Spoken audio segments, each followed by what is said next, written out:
joining in last minute. We're so excited for that.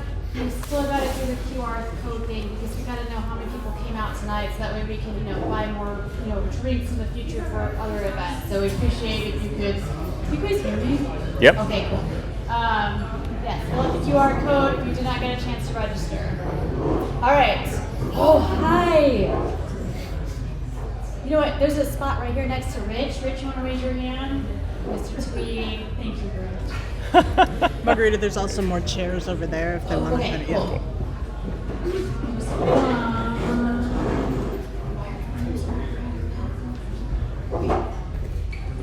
Wait, where are my judges? They're missing. Oh my god. Wait, Where's Jim and Mike? yeah, wait. Oh, wait, there's more chairs over here. Yes. Margarita, I'll go grab them. I think they're like over there hanging out. That would be good. Yeah. Oh my god, is this like one of those adventure room things? Totally. That's Sorry. right. There's a lot Totally. of commotion. There's a lot of people out here tonight. So anyway, I'm Dr. Margarita Hernandez. Thank you so much for coming out tonight to A2NewTech. Tonight is a very special event in the way that we're actually going to be doing a takeover. We have these occasionally. This one in particular for tonight is actually through Ann Arbor Spark. They have a special program that really focuses on entrepreneurship at the earlier stages. We'll actually learn a little bit more about that actually through Lee, who will join us here in a second. Outside of that, make sure to register. If you didn't get a chance to register, there's a QR code to join. Oh, there's the judges. Jim's getting a drink. What? Jim's getting a drink. Okay, cool. We gotta figure out, we gotta put them in the front. That way I can just pass the mic. So let me explain a little bit more about what's gonna happen tonight. So, unlike traditional A2NewTech, where we see our pitches, we get to ask our questions, and then we're going to definitely do that, but we're going to do it in a little bit more of a hybrid. So, I'm going to introduce some people who are associated with the Ann Arbor Spark Bootcamp. What is that all about?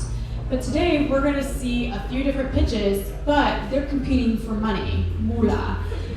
First prize is $25K. The second prize is $10K. They will have the same format where they'll get to pitch for 5 minutes, and then we'll also be able to have questions, first from the judges, and if there's extra time, people from the audience will be allowed to ask questions during that time. I need a runner who will be asking, passing the mic off if there are questions from the audience. Just an FYI, if someone could help me with that. I'm seeing Lauren Rice sold. There we go. What is the other thing that needs to happen? So after their pitches, the judges will actually go and deliberate. They will decide. During that time, we have entertainment. Entertainment in the form of one lovely company called Culturel. She'll be joining us. She's actually started with Ann Arbor Spark Bootcamp. We'll talk about kind of the journey that she's taken from bootcamp and where is she now, and I'm sure there'll be some twists and turns throughout that. And after the deliberation of the judges, they'll join us back, and then we'll announce who's first place and second place. After that, we'll have our normal floor where people are welcome to come and join up. If you're looking, you're out there, you're a talent, you're trying to find companies, or if you're a company and you're out there, you just want to put yourself out there, or if you just are new to our ecosystem, you want to say, hey, we totally want to welcome that. And let's start with that first now. So, how many of you have been here before? Please raise your hand. And how many of you are new to us? Look at you. Exciting. Well, we're glad you came out. Thank you for joining us and joining us in the very beginning here. We good? Okay. All right.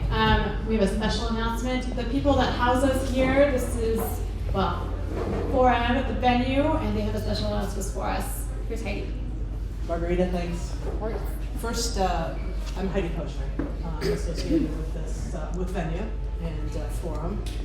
And first of all, wow, Margarita, Jonas, Michael, I can't believe what you have done in just a couple short months. It's amazing. It's them.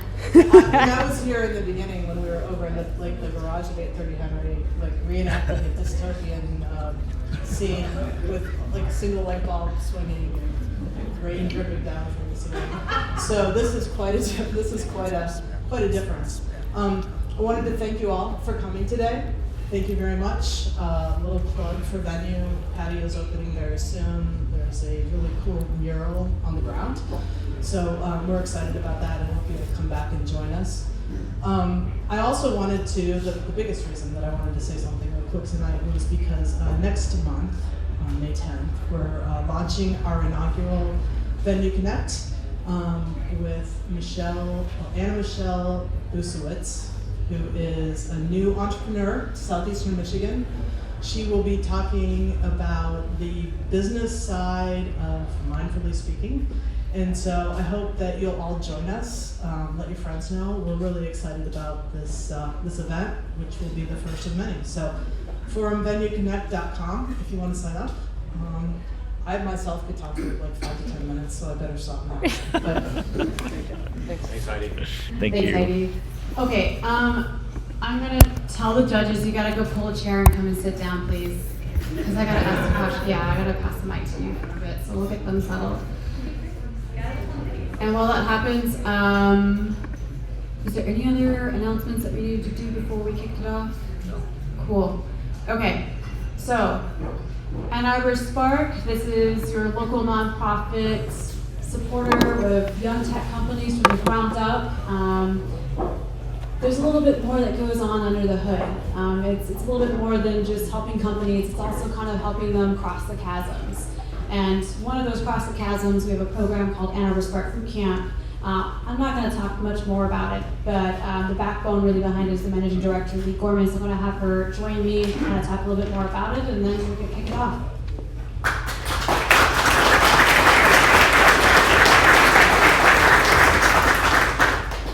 Thank you, Margarita, and thank you all for coming out tonight.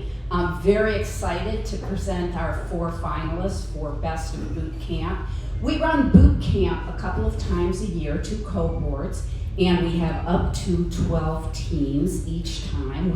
We do the cohort as teams as opposed to individuals because, as many of you know, it's really hard to do a startup all by yourself. And what we do is we're based largely on a lean startup methodology, which is to say, try to validate that you have a viable business model before you spend a lot of time and money. Doesn't that sound like a great idea? Anyway, we give intensive instruction in what that means, customer discovery particularly, and we have coaches assigned to every team. We bring in a lot of mentors, and I see some of our mentors in the audience. We could not do boot camp without you, so thank you very much. We run you through your paces a lot. We're not cheerleaders for you. We try to be positive, but we are direct. They will tell you that. We tell them if they're going astray and try to bring them back on course. We give them some basics about business. We bring in a bunch of guest speakers. And in the end, we want them to either be able to say, yes, we have validated what we thought coming in, and we're going forward, or no, we figured out there really isn't a business model. We're going to quit before we spend any more money, and we're going to go do something else, but now we know how to do it next time we want to do a venture. So this is what boot camp is about. Our next one's going to start in June, so if you have a venture and you think maybe you need boot camp, a lot of people do, then maybe you want to sign up with Spark. So thank you, Margarita. Yeah. All right, thank you, Lee. Now, before we, thank you, you guys very gracious. We have judges. There's 3 of them. We've picked them out they're from our ecosystem. They also are very best friends in many ways. I'm going to let them introduce themselves. Hi. Hi everyone, I'm Allison Murdoch. I'm an associate at Invest Detroit Ventures. I've been on the team there for almost 3 years now. I'm originally from Baltimore, Maryland. My first foray into venture was on the West Coast actually. So I spent time on the coast and wanted to come to the secondary market, which I do believe this ecosystem is super awesome and growing and becoming a primary market. I believe that, and I've been a part of it. So that's me, and we're gonna pass it on.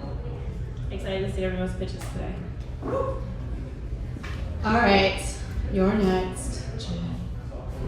Hey everyone, I'm Jim Tenzillo, Managing Director at Invest Michigan. I'm also the co-founder of a community called Venture Next, which is a group of 300 or so VCs from around the US that all invest in the Midwest, and then also the founding partner of the Venture Next Midwest Fund. And I'm Mike Flanagan. Welcome everybody, thanks for coming. Margaret asked to include me because I'm her colleague at Arbor Spark and I manage our capital programs there. So, and I'm also a managing director at the Michigan Angel Fund, and I've been in kind of this entrepreneurial ecosystem for about 15 years. I've been with Spark for almost 8, and then prior to that I was with MEDC for a long time, managed their venture capital programs. So thank you, and looking forward to the pitches. I love how you keep looking at me like every 5 seconds. Just. All right. So boot camp. We've done this a couple of cohorts, and every cohort is very different. This cohort is very different for me in the way that they all came from very organic places. Their roots. They found problems in their own experiences. And that honestly makes for really good stories, especially when you really focus on why are they doing this? Being a founder, being an entrepreneur is not anything easy. So when you get to really understand some of the roots of why they've identified a problem and why are they passionate about something, this cohort encompasses really an entire there's just a lot of bandwidth on them. And so they've all got some interesting fires in their bellies of why they created the idea. So without further ado, the first set of founders, these are 2 co-founders who are not only working on their PhD, but also working on a startup, Citrimer. So let's have them up.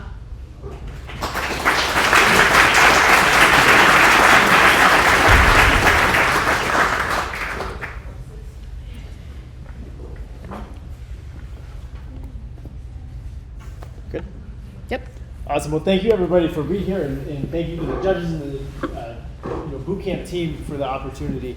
Anthony and I are really excited to share with you about our vision for the future of sustainable materials. We really want to paint a picture for you that every person in this room right now has materials on their feet and on their body that we rely on every day that are a detriment to sustainability and a detriment to our future as society. And this is rubbers, plastics, synthetically manufactured things, again, that we use every day. Why is this a problem?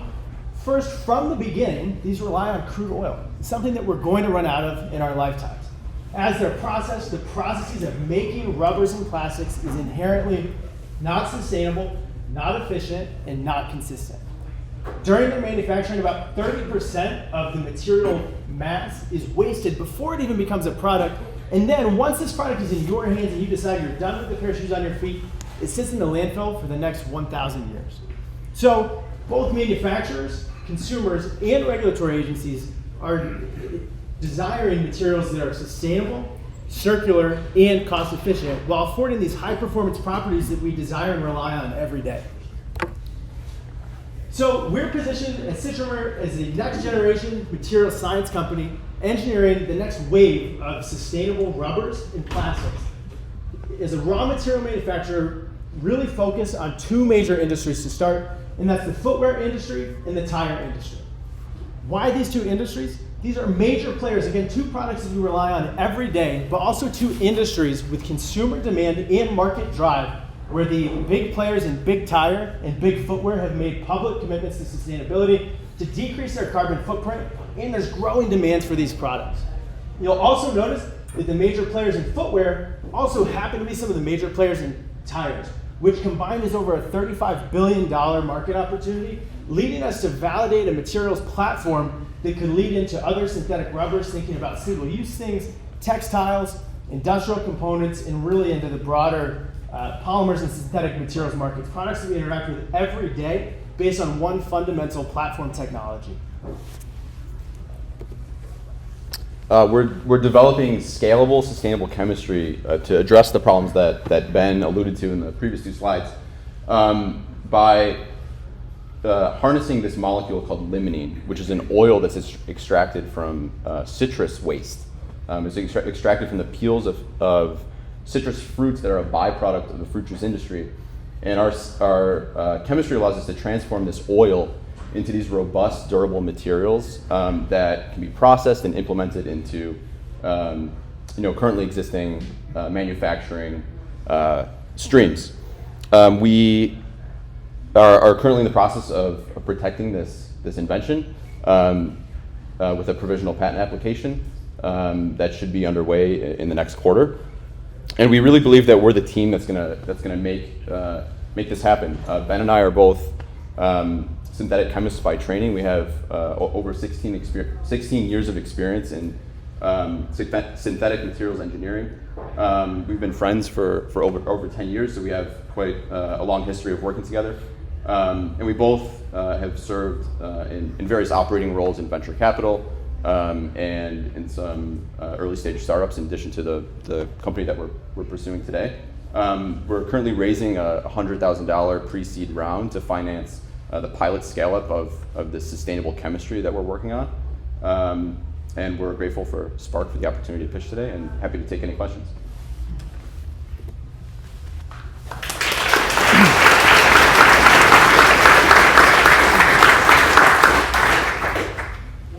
What's 100 grand for? So right now the chemistry that we've been doing is all in a small wet lab, on in small flasks that you can fit in your hand. We want to really prove that we can take this chemistry and scale it to larger reactor sizes, so that this can be done in a reactor tank the size of this room. All right, I have to first prioritize the judge's questions. Okay, yeah. Yeah. Sorry, thank you for your enthusiasm. How did you figure out that citrus waste turns into this material? So the molecule limonene it's already extracted on a commodity scale. So we're never going to touch citrus. We're touching basically a downstream byproduct of citrus. So it exists already on the market. It's used in fragrances, cosmetics, cleaning supplies. And so we're basically taking a molecule that comes from plant waste and finding an alternative value chain where we can make materials out of it. Yeah. What do you think the go-to-market strategy looks like? Yeah. This is an excellent question about how do we actually take this to the market. Our preliminary conversations have really been around what are the main scientific properties of this material. How does it behave with temperature? How does it behave under different mechanical stresses and pressures? Does it wear and fatigue? How does it interact with water? Things that really matter for performance. The good news for both the footwear and the tire industries is that standards for these materials and what's expected in terms of safety, manufacturing quality is all well published and understood, so we can benchmark our chemistry to meet that as a baseline, and then the properties that we can get in terms of high performance are really in addition to that. In terms of working with customers, we've identified and really been able to have a number of meaningful conversations and connections with early stage companies in the footwear industry that have a focus on sustainability. They're making a lot of their own products. In the footwear industry in particular is interesting because last year alone, one sole company, one of the bigger sole providers, came out with over 260 models. These are models that come to the market very quickly. It's an easy way to get into the market. And so our plan is when we can scale up this chemistry beyond the lab and kind of the flask scale, even if we can manufacture something like a brick or a roll, kilogram scale, to be able to work and do joint development agreements with these companies to fine tune the manufacturing process with them, leading towards hopefully these larger contracts that would allow them to implement this into, let's say, one line, one product suite, product lines that are geared towards these sustainable customers that are environmentally conscious, which is already happening in the footwear industry. By doing that, that allows us then to expand this platform as, hey, this is a high performance material that's consistently able to be manufactured and stamped and blown into foams, really allowing us to grow from there. I just want to know what was your biggest learning throughout this camp? That's a great question. I think for us, we came in, Anthony and I are both technical people. We're both scientists and engineers by training. Our biggest learning, coming in, we were focused on tires. And we said, we're going to make the next Michelin or Goodyear product that's excellent, it's going to be on everybody's car. What we learned pretty quick is tires are slow to the market, they're big and bulky, and it's an industry that's ripe for innovation, but it's going to take some momentum to get there. And so through the Spark network and really kind of like second degree connections from our initial conversations, people were excited about us, they were excited about the chemistry, they were excited about the potential, and that really led us into footwear. And that was probably one of the biggest findings is getting into footwear and then really thinking about what are the discrete resources that we need to get this out of the academic lab? Again, it's something that we can hold in our hand. How do we get it to that next level in terms of kind of making up this white sheet of, these are the specs, and we can do it in a brick or something that I can hand to you to pursue the next steps with it? Yeah. Can I hear a little bit about your team, and if it's just the two of you in that first hire? Yeah. You're right. Yeah, sure. Yeah, it's just the two of us right now. So we started working on this concept probably 5-6 months ago. We had this conversation the other day. We think our first hire would be an R&D engineer to help us with our experiments. I don't think we're ready for like a business person right now. We really need to nail down the specs on this material. I mean, we've done a ton of R&D already, and we know that we can make this material on a large scale. We just need the manpower to do it, basically. So yeah, probably an R&D engineer would be our first hire.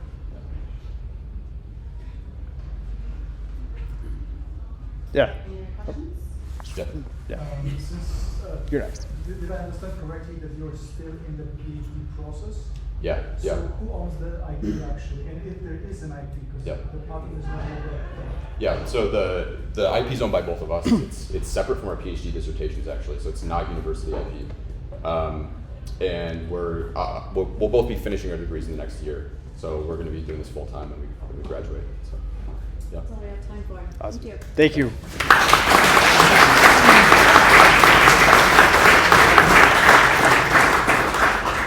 Hey, Margarita, can you have, since no one can hear the judges, whoever comes up, can you repeat the judge question? You guys did a pretty good job of saying with your, but can you please repeat the judge question so we know that I'll remind them. Yeah, for sure. Okay. Yeah, here we go. All right. How many of you have actually been a coach? I mean, parenting counts, you know. All right. Our next presenter is Better Living Workouts. Oh, yeah. Mark, where are you? right in front of you. Oh, my goodness. Yes, let me invite you and your team. Well, it's two of you, right? Yes. All right, whenever you're ready. Yeah, I'll let you guys start here, or you can do the clicker here. Oh, well, we'll just use the computer. Mm-hmm. Can you all hear me? Yep.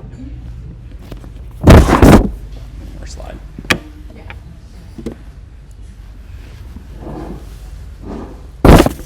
Hi, I'm Mark.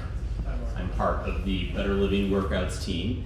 Kwesi and I have a collective total of 30 years of experience as full-time personal trainers, and we have a surprising statistic for you.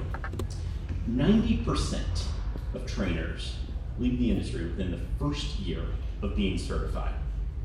Now, why is there such a high failure rate? Well, personal trainers are constantly trying to find clients. You see, most trainers are hourly, and a full-time trainer is going to need 20 to 30 client hours every week to make ends meet. Now, they're also constantly losing clients because the industry average for training with a trainer is only 3 months. Now, that's not that a client can't afford more training or that they've met their fitness goals. On the contrary, the number one reason that clients stop working with their trainer is because they're not seeing results. Trainers struggle to demonstrate results due to their poor and inconsistent workout tracking, practically notating workouts on scraps of paper. On top of that, trainers actually don't get a lot of training in their certification process on how to deliver those results, let alone how to communicate those results to their clients. Now, the result of that is that every trainer goes through a school of hard knocks on their way to success, and as you can see, most don't make it. Better Living Workouts is an app that solves the problems that trainers face. It makes trainers look like heroes, communicating their value and their results to their clients.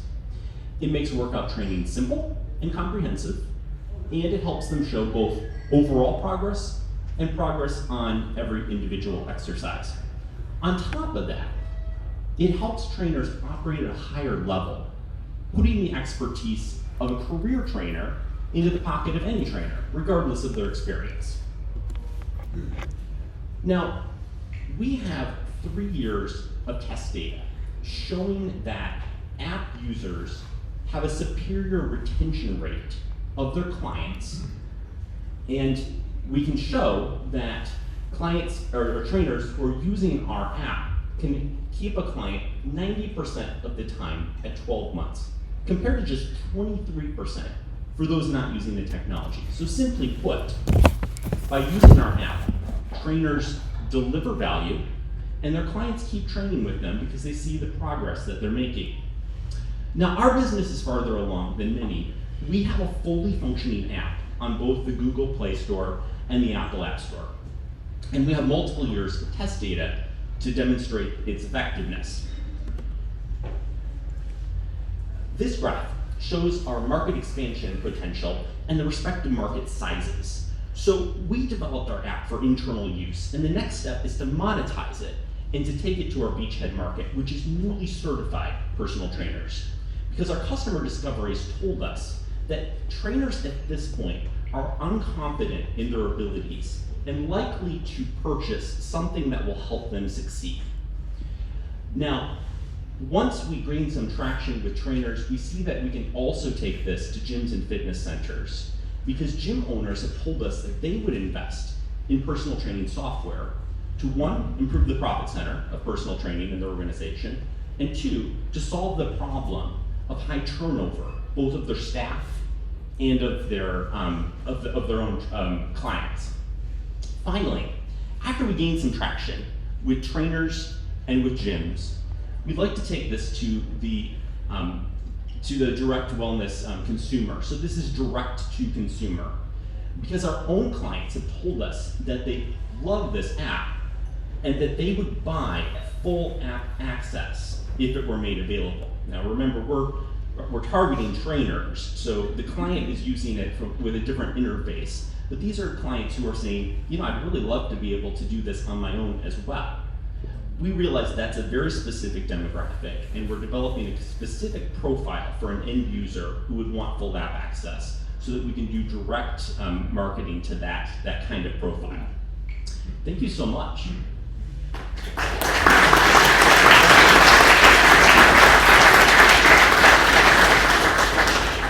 Let's repeat the questions for the judges. Thank you for that reminder. All right, judges, you've got 5 minutes. I guess I'll start with such a fragmented market of, personal trainers. What's your plan? Like aggregate solutions of reaching multiple trainers at once? Do you have any direct connections to large organizations that you can be ready to reaching out to multiple money for one outreach to get these personal trainers on board? Thank you very much for that question, Allison. So the question was, how are we going to reach out to the, essentially the beachhead market, which are the new personal trainers.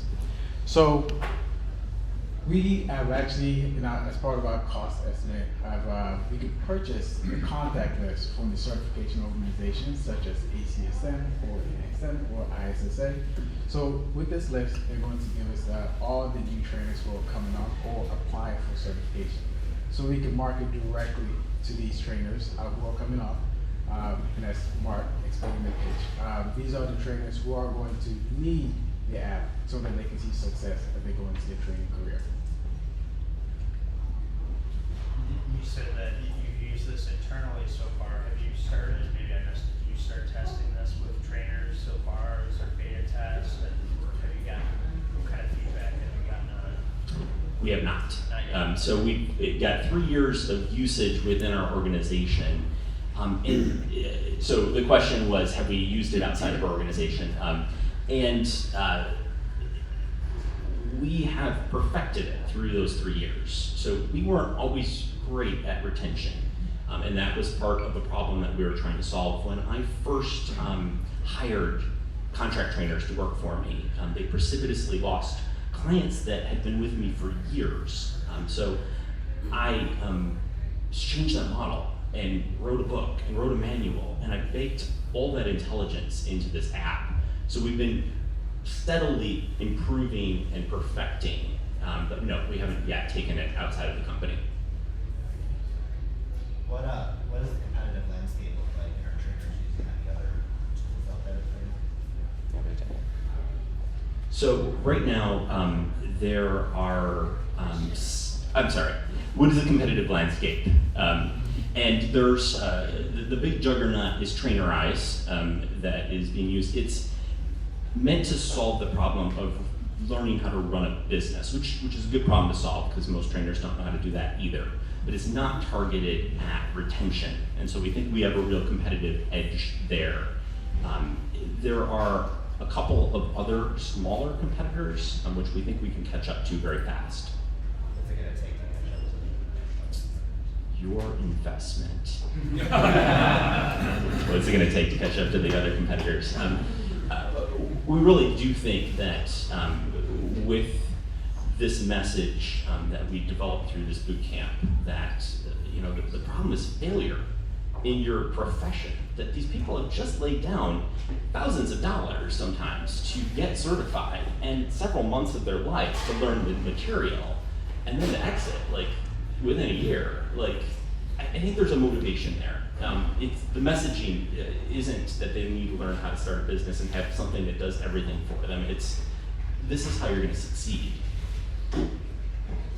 What about the problem specifically are you solving? Is it the unbelief, before and after pictures, or the specifics of, can you kind of get a little more specific about the problems today with retention? Is it the lack of being able to share your results for the consumer or the trainee, or is it being able to prove certain milestones being met? Can you kind of get a little more specific on what it is that either side of the market, whether it's the trainers or the trainees, are lacking today, and what shifts that with your solution? Thank you very much again, Allison. So the question is essentially why are trainers losing their clients? How are we going to fix the issue? So the problem is retention. From our customer discovery, we found that clients stay about 3 to 6 months. Imagine making a career and you can't keep clients. So the reason why they're losing them, it can be in various reasons. It can be because they weren't able to see the progress. When you don't see progress, clients tend to lose. It could be because they injured the client without knowing any past issues that's going on. It could be other health issues. I'm sorry. Oh, okay. Can we wrap up this question? I can't do that without being fair to the others. Okay. I'm sorry. We have a lot of technology baked in. But totally not.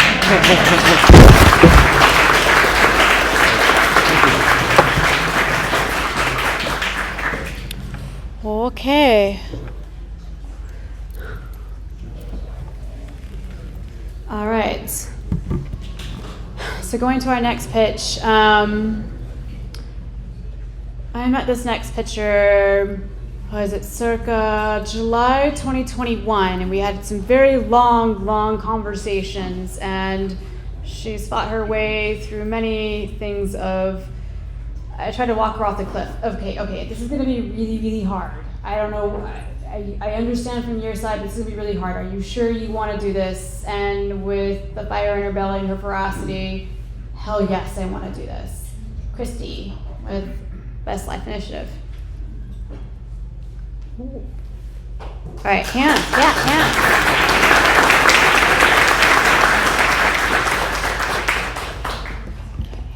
All right, so if you want to use that, you can. Okay. If not, you can press enter.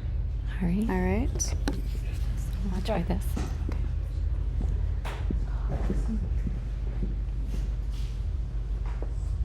I'm sorry, I'm nervous. It's all right. Huh? Oh, okay.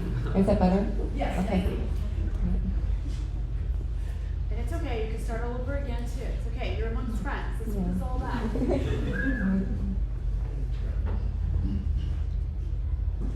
February 2022, Devin was diagnosed with osteosarcoma and received chemotherapy.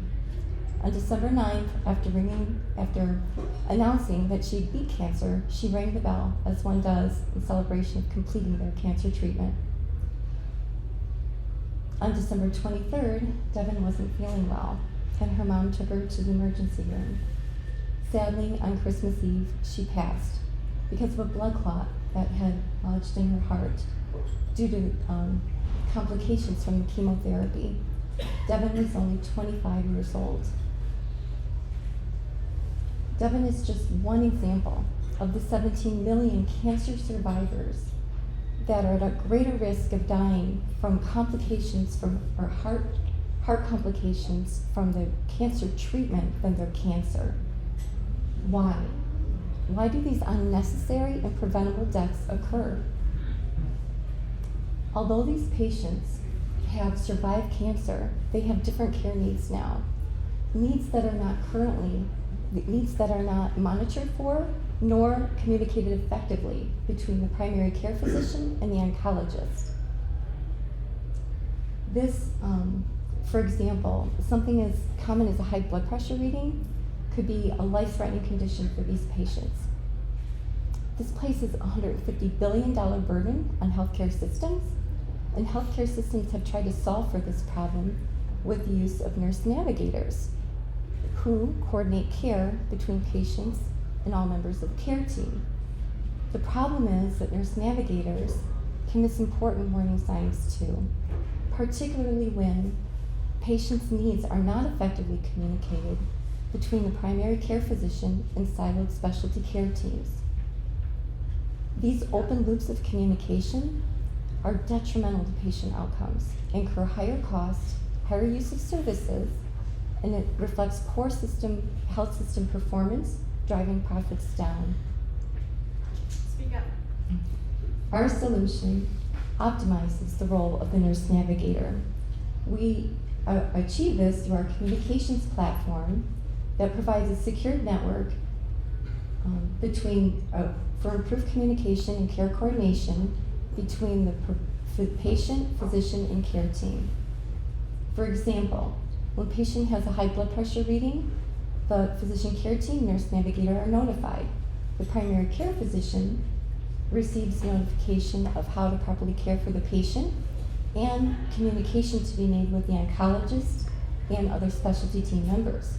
The nurse navigator uses the platform to oversee all alerts and communications, closing communication loops while facilitating coordinated care to ensure that patients receive the right care at the right time. This main benefit this provides, it allows nurse navigators to better manage their patients and ensure that they do not miss any important warning signs as patients move across silos in care. This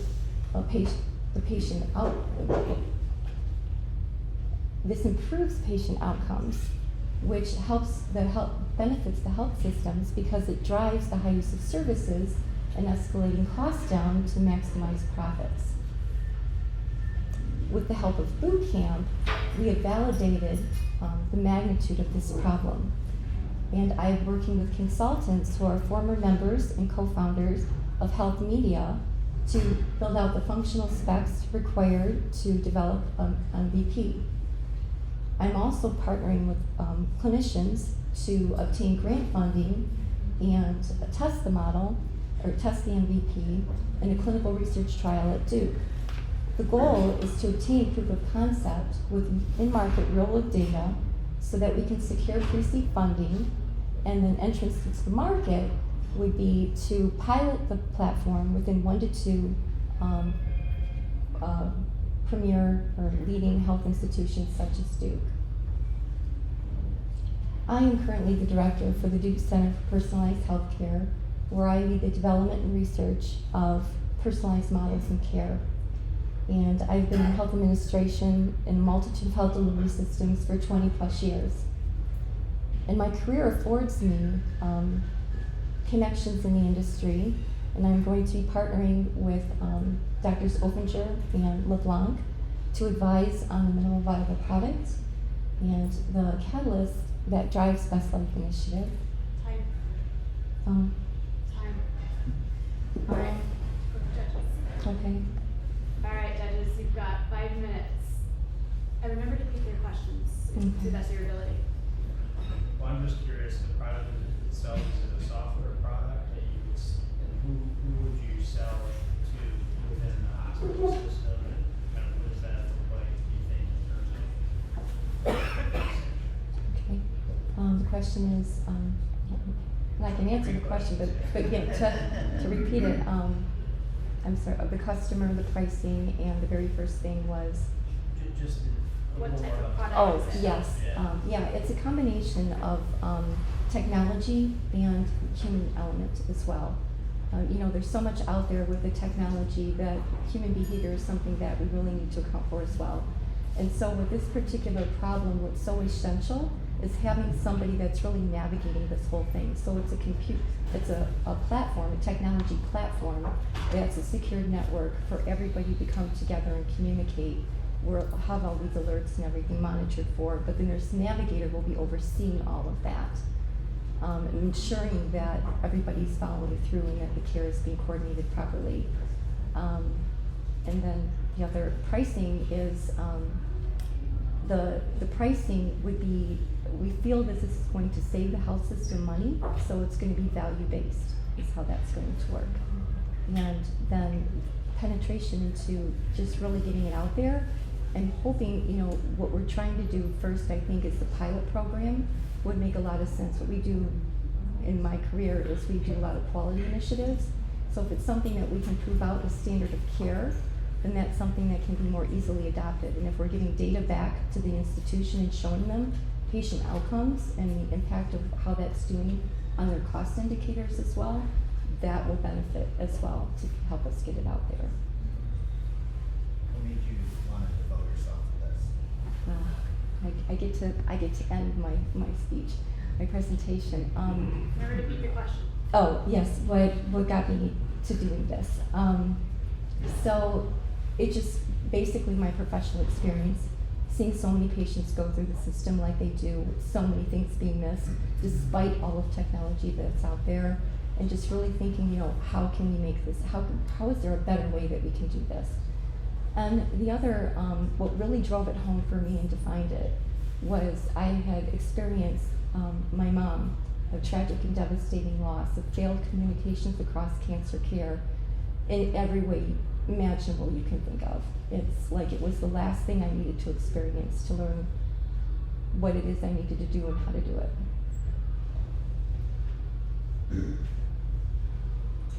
I had a question and I lost it. We can only do questions from the audience too. What's the regulatory, if any, pathway for? Oh yeah, the regulatory pathway, there definitely will be. The software itself is going to have to be, you know, secured. There's certifications for that. There's going to be adherence that we need to do in terms of the diamond protocol for the integration within the health system itself. So there'll be all of that regulatory-wise that would have to be followed. When you say integration, does it have to integrate into like the EH system? Yes, it would have to, integration meaning, would it have to integrate within the EHR system? Yeah. For it to really be something that's acceptable, it would have to be adopted in the EHR. All right. Everybody's good? If not,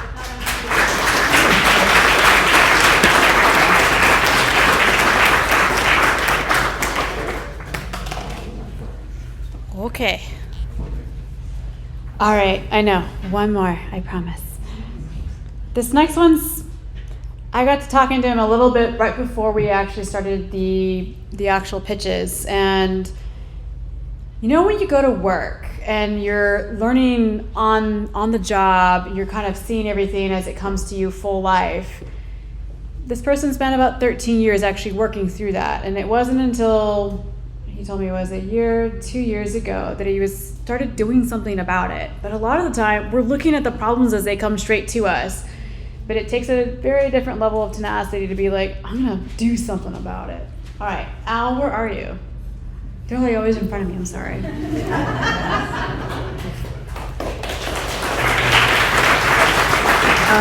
the clicker. And I'll time you too. Okay. All right, have fun. My name is Al Horry, and I'm the founder of Freightliner. Trucking fleet owners would love to have their trucks operate on the roads 24/7 to maximize revenue. But when these trucks are driven by human drivers, by law, operating time becomes limited to 11 hours only each day. This problem could not be solved by having multiple in-cab drivers per truck, because driver costs would multiply. And currently, autonomous driving technologies that promise to eliminate the need for human drivers still require a safety driver behind the wheel, because it's incredibly challenging to operate autonomous trucks outside highway roads. So, what we're going for is a hybrid approach. Trucks can be remotely operated during the beginning and the end of the drive portions, while being autonomously driven over the long freeway stretch. Our technology is an aftermarket autonomous driving conversion kit. Trucks, our customers, trucking companies, can operate nearly 24/7 with our kit while eliminating in-cab driver costs and doubling up their revenue.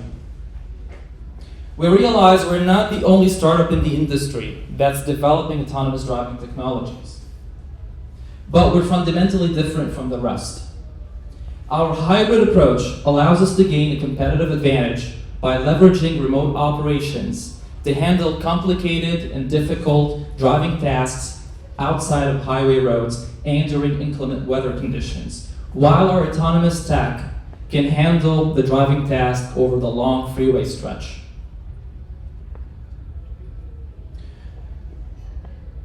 Customers today face one of two options. They can either buy a brand new truck, which is autonomous and expensive, but operates only under sunny weather conditions, or they can have their current fleets be converted by Freightliner and operate under all weather conditions, which is cost-effective and accessible.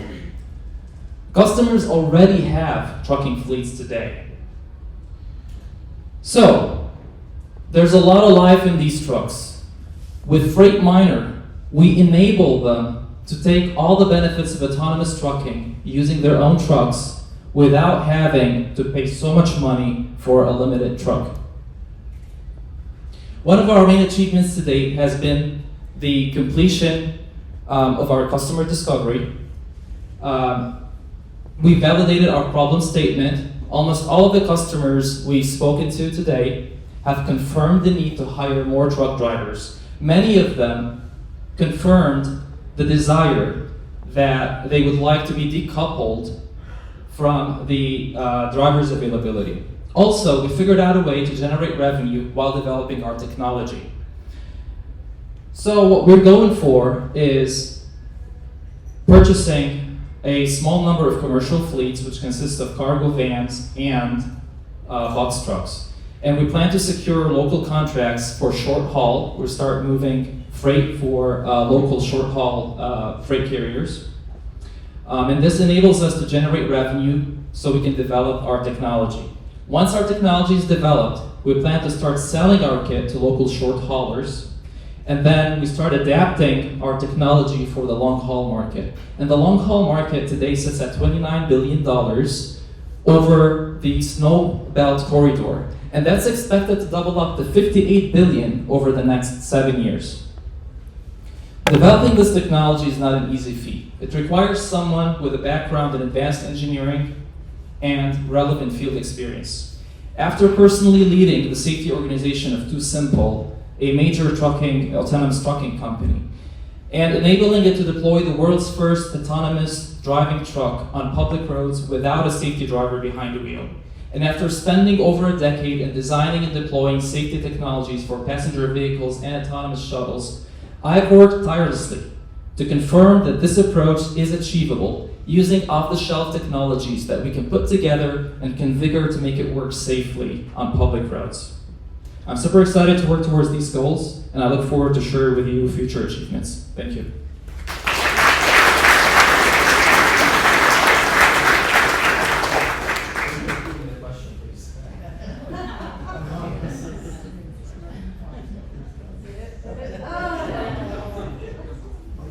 Great job. My question is, given that you're using off-the-shelf technology, how do you build a competitive moat, and what would prevent someone from kind of building this themselves?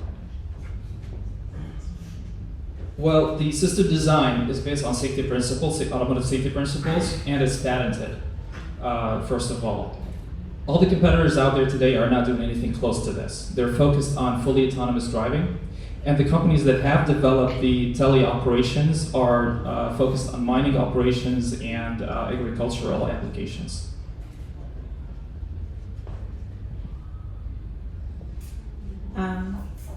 Sounds like you have amazing experience. Like, who would be your next hire? Would you like to join? Definitely the first hire will be a technical person to help me put the tech together, develop the software stack, focused on perception, localization, and motion planning for the entire software pipeline. And then obviously we're going to have a few engineers below that to accelerate the development. The first focus here, the first milestone we have is to develop the MVP, obviously, which is going to be a very smaller version of the final product. Thank you. Great job. And just to kind of dovetail off what Jim was saying, just to understand a little better, in terms of the off-the-shelf, it sounds like you're taking off-the-shelf components, but then you're developing around that. So there will be a patented, proprietary version of this. It's not straight off the shelf. Correct. It's the system of systems. The components of the system are off the shelf. Putting it together is our proprietary art. We're not just leveraging everything off the shelf. Obviously, the software is in-house, right? Much of it is in-house. Because the way we can enable driving through inclement weather conditions that others can't do yet is leveraging, or is basically designing out-of-the-box solutions so that we could drive over snow-covered roads. Others can't do that. Drive through severe fog. Others still can't do that. We're not falling to the same trap that others are doing, which is using subpar sensors, right, to our human eyes, and claiming that this technology can be at least as good as a human driver, if not 10 times better. So we have to have the right technology to start from there. Curious too about the teleoperators. So it sounds like maybe that's established already to some extent, but I'm just curious. I don't know that space as well. And does that require certification like you would if you're going into truck driving? Is there regulatory hurdles you need to cross to get to that? It does require certification. It has to be a CDL driver, just like a truck driver. Regarding regulation, so as we all know, regulation takes a lot of time to catch up. The good thing about us in Michigan is we have a very autonomy-friendly state, so we don't have hurdles. Other states are starting to catch up like us, and that's in both ends, autonomy and teleoperation. Audience.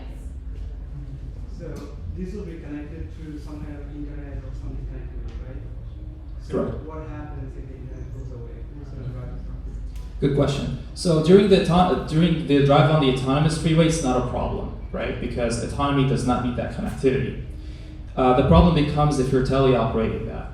Now, although this is a very rare event, you have multiple layers of communication channels, multiple carriers through cellular network, as well as DSRC, because basically what we're starting with is local areas here, right? So connectivity is very strong, as well as driving on interstate freeways where reception is very strong as well. So in the unlikely event, connectivity goes out, right? There's still a piece of the autonomy that will bring the truck to a stop, immediate stop. And the nice thing about it is when you're operating with teleop mode, when you're doing that off highway, you're driving at much lower speeds. So the likeliness of getting in an accident is much lower. And in the event that happens, the likeliness of an injury or death is nil.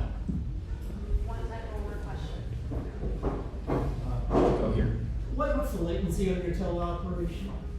So the current technology using cellular networks is around 100 milliseconds. You can knock it down to 20 to 30 milliseconds if you use sub-channels of the primary cellular channel, which is a lot more than what we need.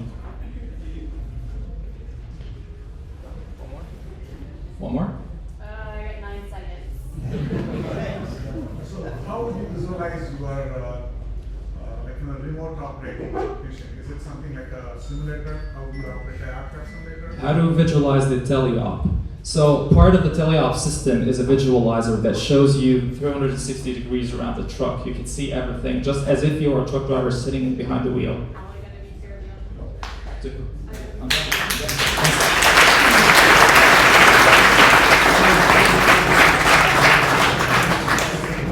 All right, thank you, presenters and judges, for your questions. All right, so Lee, you're gonna take the judges by their hands and just walk them around the corner.